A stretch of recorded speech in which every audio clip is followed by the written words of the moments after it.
Petit rappel donc sur la diversification alimentaire. Donc, la diversification alimentaire, c'est tout simplement la période où on passe d'une alimentation exclusivement lactée à une alimentation diversifiée telle que peut le connaître l'adulte.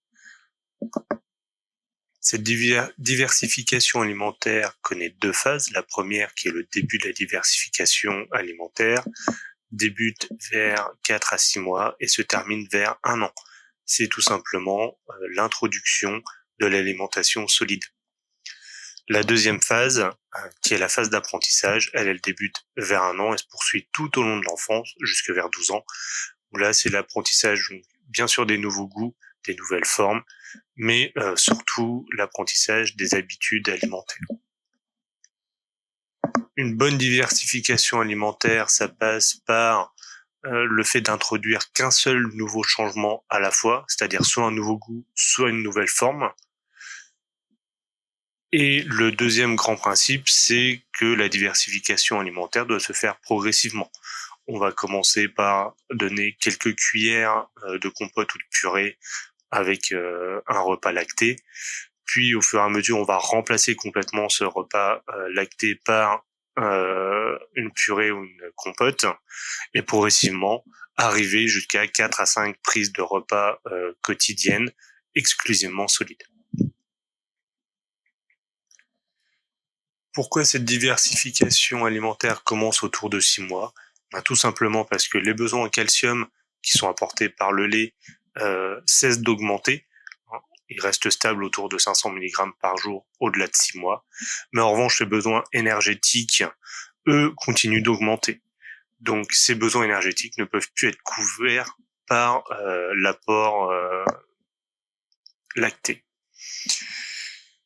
En plus de ça, après 6 mois, l'enfant commence à savoir mastiquer et ses capacités digestives commencent à devenir plus matures. C'était tout l'intérêt de l'exercice que je vous ai demandé de faire, basé donc sur le document 3, avec l'évolution de l'appareil digestif de l'enfant. Et c'est ce que nous allons corriger après. Nous voici sur la troisième partie de ce cours, donc qui va être la description des différentes étapes de la diversification alimentaire. C'est tout simplement la correction du tableau que je vous ai demandé de compléter, grâce notamment au document 1 et au document 3. Les tableaux donc se trouvent dans les pages 4 et 5 du cours, que je vous avais distribué. Si toutefois vous avez été absent les jours où les documents ont été distribués, vous pouvez tout à fait télécharger ce cours donc via Moodle. Je vous conseille quand même de faire l'exercice avant de voir cette vidéo. Donc le tableau, c'était celui-là, 3 lignes à compléter, enfin 3 colonnes à compléter, la partie alimentation et appareil digestif que je vais surtout demander de compléter, puisque là c'est vraiment rechercher les informations dans les documents, et les justifications de l'alimentation, c'est surtout ce que je vais m'attacher à développer ici. Alors, au tout début de la vie, donc jusqu'à 4 mois, l'alimentation, c'est une alimentation extrêmement lactée, idéalement une alimentation avec du lait maternel ou éventuellement du lait premier âge. C'est ce qu'on appelle aussi donc des préparations par nourrisson. À cet âge, on n'a pas de dents au niveau de l'appareil digestif, l'estomac est petit, l'œsophage court, et le système digestif est immature, c'est-à-dire qu'il n'est pas capable de digérer autre chose que du lait. Du coup, l'alimentation exclusivement lactée entre 0 et 4 mois, tout simplement parce que l'appareil digestif n'est pas capable de digérer d'autres aliments que le lait. Vers 4 à 6 mois, on va avoir le début de la diversification alimentaire, c'est-à-dire l'introduction progressive de nouveaux aliments, sous forme notamment de purée ou de compote. En parallèle, on va continuer l'alimentation lactée, mais ce coup-ci avec un lait deuxième âge ou lait de suite, puisqu'on a d'autres apports que le lait maternel. Au niveau de l'appareil digestif, donc entre 4 et 6 mois, on va avoir le début de la sécrétion de l'amylase. Donc l'amylase, c'est une enzyme qui va digérer l'amidon. C'est le sucre lent qu'on retrouve notamment dans les fruits et légumes, ou le pain aussi. C'est pour ça d'ailleurs qu'on va pouvoir commencer justement cette diversification à partir entre 4 et 6 mois, parce que justement l'appareil digestif entre en capacité de digérer cet amidon. Donc les fruits et les légumes. Entre 6 et 8 mois, on va avoir l'apparition donc des premières dents, la capacité d'envoyer les aliments aussi au fond de la bouche avec la langue. Et en plus, c'est ce qu'on avait dit précédemment, c'est que le lait ne suffit plus à couvrir les besoins de l'enfant, donc il est maintenant impératif d'introduire de nouveaux aliments. Et en plus, l'appareil digestif maintenant est réellement en capacité et d'avaler et de digérer d'autres aliments que le lait. Alors, avant de passer à la suite, je vous rappelle que si vous avez des questions, vous pouvez tout à fait m'envoyer un email si vous êtes en dehors des heures de cours normales.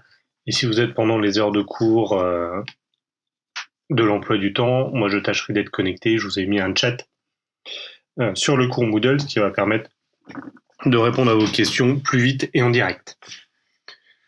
Donc, entre 8 et 12 mois, donc l'alimentation va continuer à évoluer avec notamment le passage progressif des 5 à 6 prises alimentaires à 4 vrais repas, avec notamment l'introduction des aliments du groupe VPO, c'est-à-dire viande, poisson, œufs, et le tout avec des repas mixés.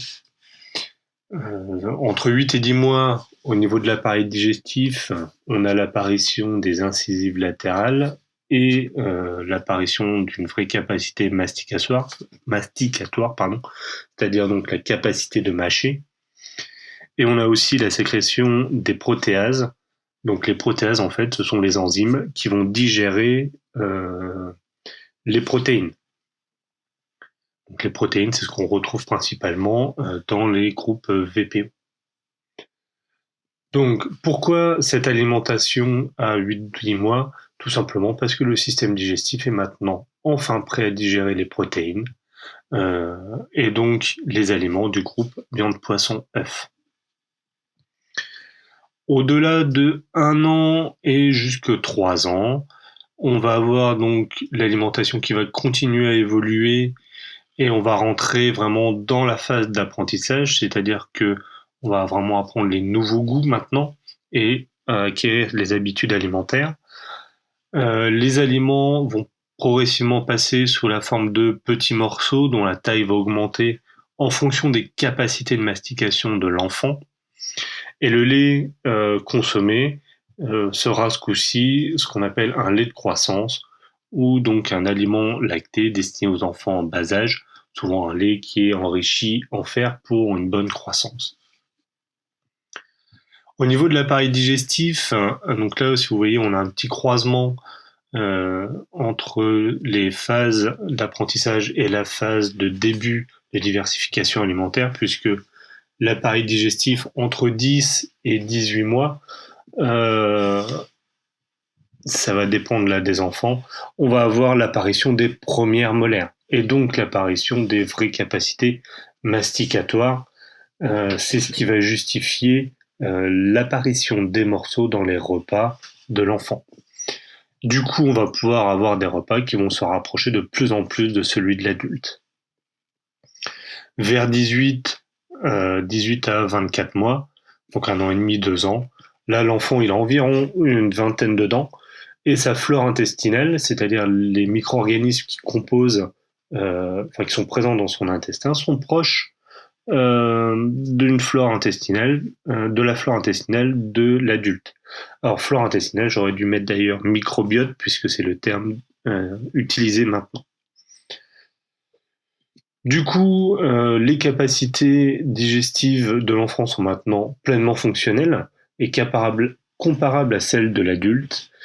Du coup, la structure des repas va également se rapprocher de celle de l'adulte, bien sûr toute proportion gardée en termes de quantité. À partir de 3 ans et donc jusque 12 ans, l'alimentation, bah, c'est tout simplement la même que l'adulte, mais avec ce qu'on va appeler la phase d'apprentissage. C'est vraiment apprendre les goûts et les habitudes alimentaires. Ici, l'appareil digestif, je l'ai déjà noté, est complètement mature.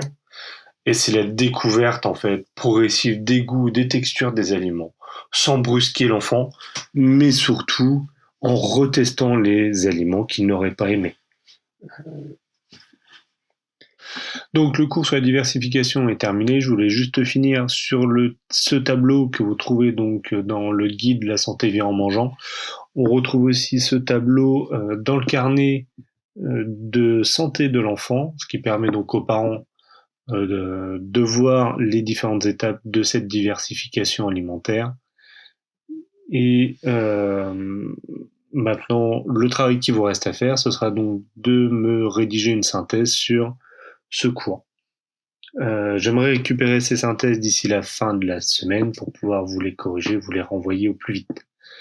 Voilà, je vous souhaite une bonne fin de journée et à bientôt. Au revoir.